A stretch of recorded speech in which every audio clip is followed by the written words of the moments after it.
राजकुमार और परियों का जादुई पेड़। गांधार राज्य में राजा इंद्रजीत राज करते थे। उनके 4 पुत्र थे। एक दिन राजा ने अपने पुत्रों से कहा, आप में से जो भी हमारी इच्छा पूरी करेगा, हम उसे अपना आधा राजपाट सौंप देंगे। राजा के चारों पुत्र अपने अपने घोड़ों पर सवार होकर 4 दिशा में गए।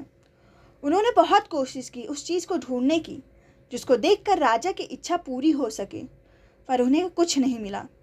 राजा के तीनों पुत्र वापस राजमहल आ गए, पर छोटे पुत्र ने हार नहीं मानी।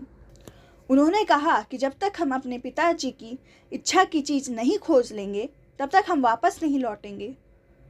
चलते चलते जंगल में उन्हें प्यास लगी, तो सामने तालाब देखकर उन्होंने सोचा पानी पी लेते हैं। उन्होंने अपने घोड़े को बांधा और तालाब के पास पानी पीने गए, तो पैर फिसलने की वजह से उसमें गिर गए।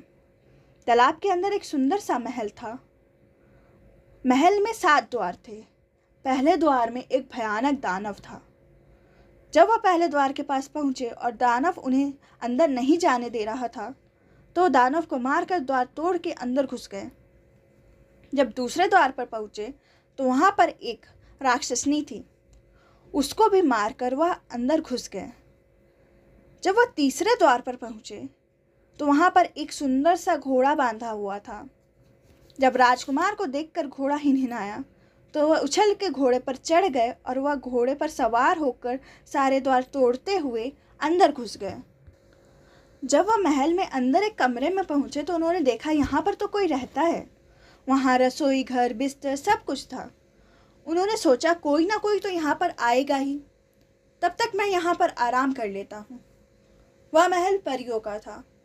वहाँ पर 4 परियां रहती थी, गुलाब परी, सोना परी, चांदी परी और केकती परी। जब शाम को चारों परी वापस आई तो उन्होंने राजकुमार से पूछा कि आप कौन हैं और आपने अंदर प्रवेश कैसे किया। राजकुमार ने बताया कि हम अपने पिताजी की इच्छा पूरी करने के लिए यहाँ पर आए हैं। परियों ने बोला कि ठीक है, हम आपकी सहायता अवश्य करेंगे। उसके पहले आप भोजन कर लीजिए, फिर हम आपको वह चीज़ दिखाते हैं। भोजन करने के बाद परियों ने बोला, चलिए अब हम आपकी सहायता करते हैं। गुलाब परी ने चांदी परी से नृत्य करने के लिए कहा। चांदी परी ने नृत्य शुरू कर दिया। गुलाब परी ने राजकुमार से कहा, जब वह अपने नृत्य में खो जाएंगी और हम आपको इशारा करेंगे, तब आप उनकी गर्दन काट दीजिएगा। जब चांदी परी अपने नृत्य में भिन्न हो गई, तब राजकुमार ने अपनी तलवार से उनका गर्दन काट दिया। तब उस जगह पर एक सुंदर सा चांदी का पेड़ उत्पन्न हो गया। फिर गुलाब परी ने केकती परी से कहा कि अब आप नृत्य कीजिए। जब केकती परी नृत्य करते करते अपने नृत्य में खो गई, तब राजकुमार ने उनकी भी गर्दन काट दी। फिर चांदी के पेड़ में केवड़े की पत्तियां लग गईं। अब गुलाब परी ने सोना परी से नृत्य करने के लिए कहा। जब सोना परी अपने नृत्य में खो गई, तब राजकुमार ने उनकी भी गर्दन काट दी और पेड़ में सोने के गुच्छे लग गए। अब सिर्फ गुलाब परी ही बची थी।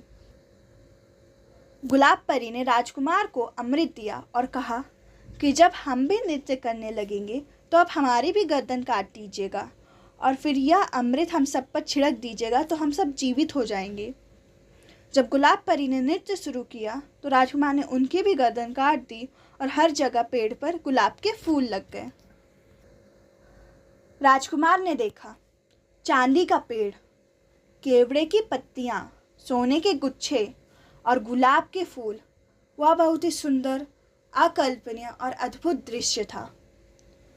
जब राजकुमार ने सब देख लिया तो उन्होंने अमृत सबके ऊपर छिड़क दिया और वह सब जीवित हो गईं। परियों ने पूछा, देखा आपने, यही देखने की आपके पिताजी की इच्छा थी ना? राजकुमार ने कहा, जी हाँ, बहुत ही अद्भुत और सुंदर दृश्य था। हमें अपनी आंखों पर विश्वास ही नहीं हुआ। तो अब आप सब हमारे राजमहल चलिए और हमारे पिताजी की इच्छा पूरी कीजिए, तभी वह हमारे ऊपर विश्वास करेंगे। परियों ने कहा, पहले हमें भगवान से अनुमति लेनी होगी मृत्यु लोक जाने के लिए, तभी हम आपके साथ चल सकते हैं। सो गाइस, क्या लगता है आपको कि भगवान परियों को राजकुमार के साथ जाने देंगे? अगर हाँ, तो आगे क्या क्या चैलेंजेस आएंगे? तो जानने के लिए आपको सेकेंड पार्ट का वेट करना होगा। तो तब तक के लिए please like share and subscribe my channel. Thank you.